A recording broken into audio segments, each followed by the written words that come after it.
this, our final panel of the day, on the important topic of necessity, proportionality, and utility.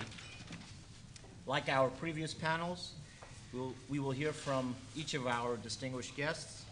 When all three have concluded, we will open it up for your questions and your comments.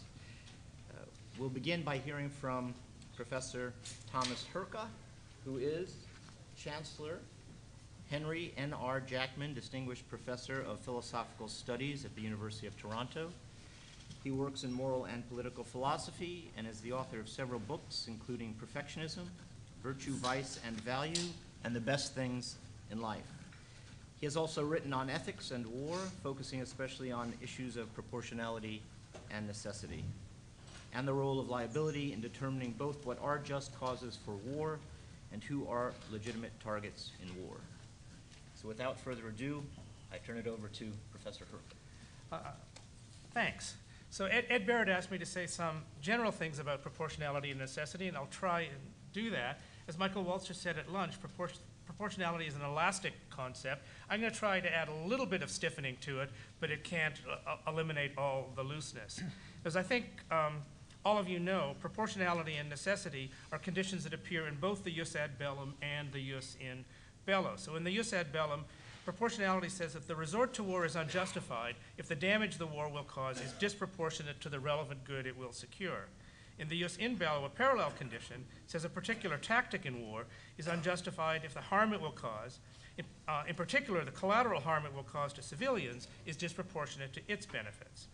And these proportionality conditions are twinned with necessity conditions, which say that the resort to war, or a particular tactic in war, is unjustified if its benefits, or one's close to it, could have been achieved by less destructive means.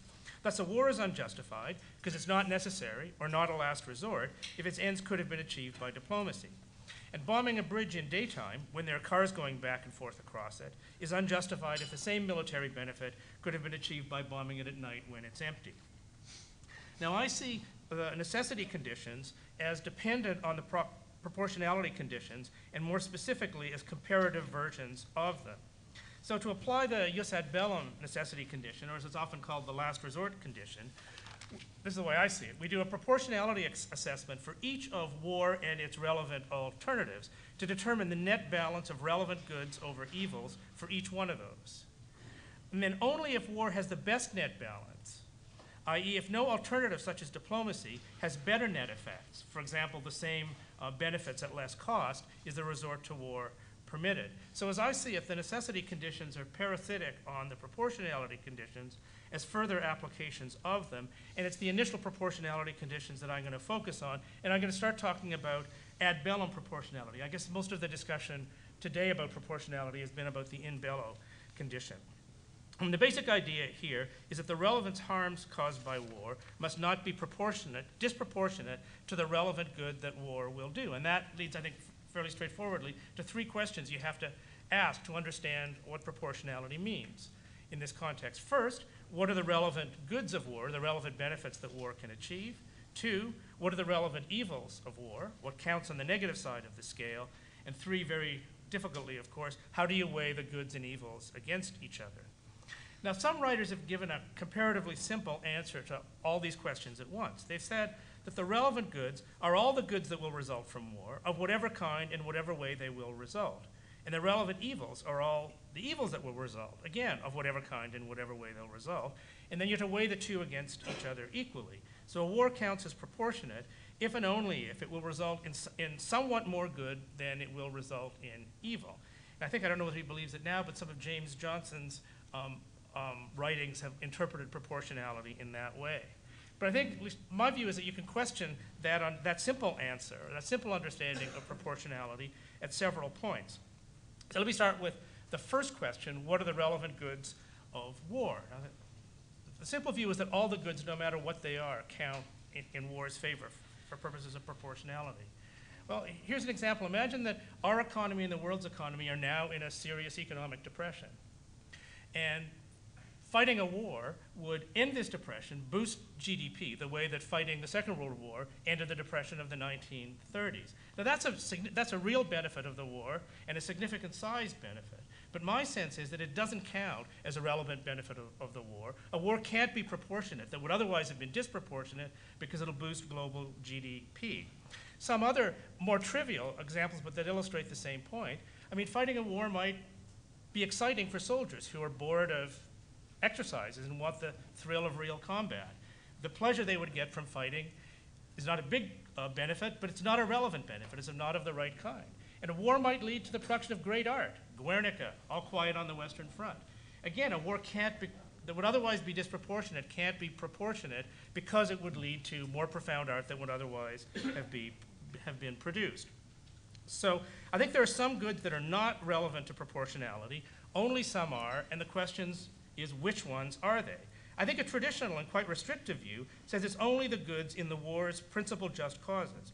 So in the 1991 Gulf War, only the goods involved or consequent on ending Iraq's occupation of Kuwait counted as relevant benefits. In the Afghanistan War of 2001, only the elimination of al-Qaeda training sites counted as a relevant benefit.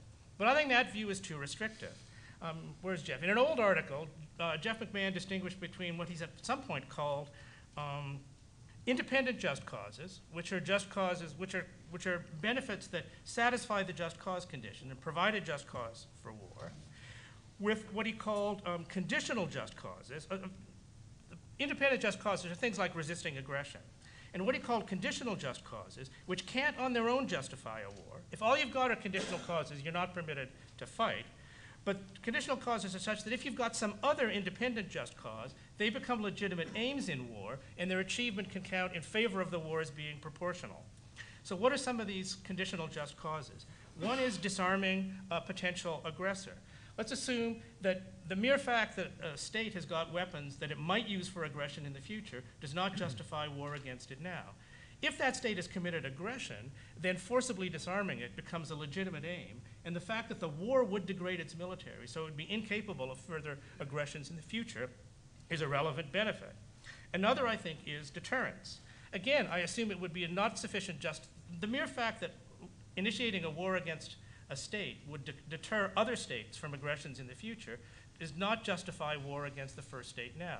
But if a state has committed aggression, then the fact that resisting the aggression will deter future aggression, either by it or by other states, is a benefit, I think, that counts in favor of the war. To go back to Jeff's example of the Falklands War, I mean, it may be that there were only 1,800 islanders and that their self-determination wasn't sufficient to make that war proportionate. But if the war also deterred future aggressors, or perhaps more realistically, failed to encourage future aggressors, as letting an aggression stand would do, that is a further factor that counts in favor of war. Well, there are some other of these conditional just causes, but I think what I want to suggest is that the relevant goods for the purposes of proportionality are just those in the independent and conditional just causes. And they don't include side effects of war, such as economic growth, pleasure for soldiers, technological advances like radar, and so on. I've just been talking about the relevant goods for the jus ad bellum, but what about the jus in bello? And here, I can't see a difference. I guess I'm with Jeff on this point. I don't see how you can understand the relevant goods that we're supposed to weigh the harm a particular tactic will cause against, except in terms of the ultimate just causes of the war and what contribution this act will make to the achievement of those just causes. And sort of one argument in favor of that is just imagine that there's a tactic that is vital to success in something like World War II against a genocidal enemy such as Nazi Germany. And then there's another tactic which is equally vital to success in a war where what's at stake is something like what was at stake in the Falklands War. I take it that there's a level of collateral damage that would be harm to civilians that would be permissible in the first case that would not be permissible in the second case. And you can only say that if you say you're weighing the harm of this particular tactic against contribution to the just causes, which are so much more weighty in the World War II case than in the Falklands case. So that's my take on relevant goods. What about relevant evils? Now here, I don't think there's any exclusion parallel to that for relevant goods. I said that the economic benefits of war don't count in favor of its being proportional. But what about economic harms? What if fighting a war would plunge the world into economic recession or depression? I think that's a relevant harm that counts against any benefits of the war. I said the pleasure soldiers would get from real action doesn't count, but the pain of soldiers certainly counts as a negative effect for proportionality purposes. And I think if fighting a war set back the development of art in a serious way, that would also be a relevant negative effect. So whereas I think that only some resulting goods count in favor of a war as being proportional, all or virtually all resulting evils count against it. So in that way, you can see there's a thumb pressed down on the negative side of the proportionality scale, since more counts on that side than counts on the positive side. But there may be a compensating thumb pressed down on the other side. Now, I assume that the relevant goods of war count towards its proportionality no matter how they're caused, and in particular, even if they depend on future morally right decisions of other agents. So in the case of deterrence, let's say our fighting a war now will deter future aggression because it'll lead state actors in the future to decide rightly not to initiate aggression when they otherwise would have. The fact that that good depends on a later right decision by a political leader doesn't stop it, the deterrence, from being a relevant benefit of the war we're fighting now. But it's not so clear that evils count or count fully if they also depend on wrong decisions by other agents. So one of my examples is, imagine that we're deciding whether to defend our state against aggression by our neighbor A. We know that if we succeed, we may know that if we succeed, our military success will lead our other neighbors, C and D, to build up their militaries. Look how useful a military is, leading to an arms race and eventual war between them. Do we have to count the harms that war will involve fully against the proportionality of our resisting A now? I would say surely not. If C and D go to war, that will be because of a wrongful decision they or one of them makes to initiate war.